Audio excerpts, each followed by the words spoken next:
You know that girl who stays in the dead-end job even when a better offer lands in her inbox? Or the one who won't apply for the promotion she's clearly qualified for? You might think she's lazy, or scared, or just doesn't want it enough. But here's what nobody tells you.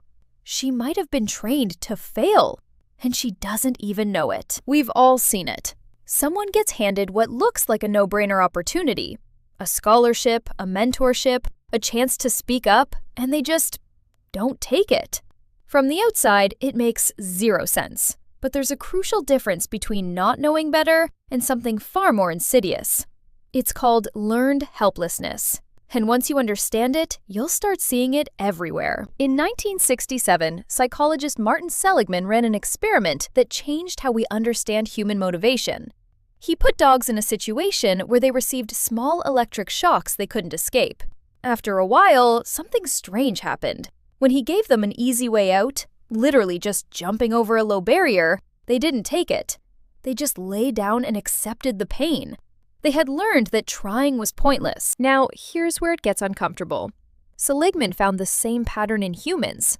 When people repeatedly face situations where their actions don't change outcomes, whether that's a controlling relationship, a dismissive workplace, or growing up in an environment where your voice didn't matter, they stop trying.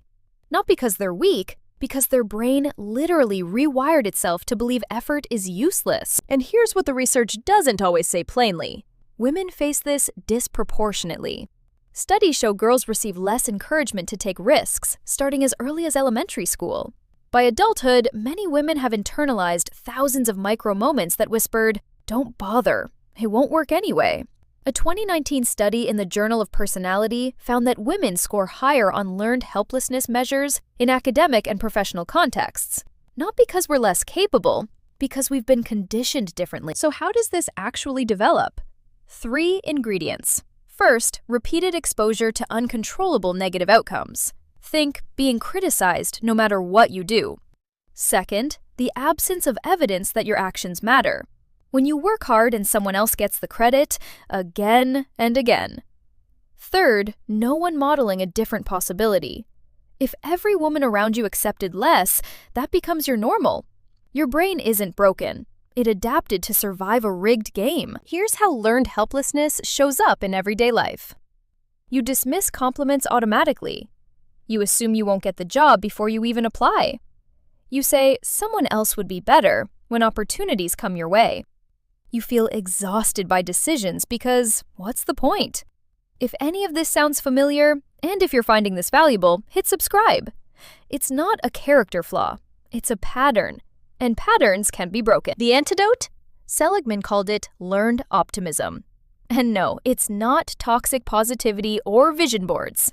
It's deliberately creating small experiences where your actions produce results. Start tiny.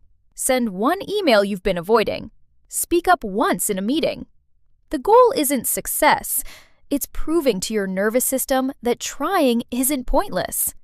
Research shows that even small wins can begin rewiring those helplessness pathways within weeks. Quick recap. Learned helplessness isn't laziness or lack of ambition. It's a psychological adaptation to environments where effort didn't pay off. Women face this more often due to systemic patterns starting in childhood.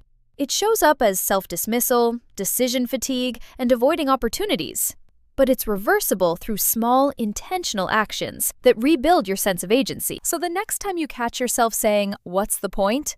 Pause. Ask yourself, is this wisdom or is this a wound speaking? Because the girl who doesn't take the no-brainer opportunity, she's not broken. She just needs someone to show her that the door actually opens now. Maybe that someone is you.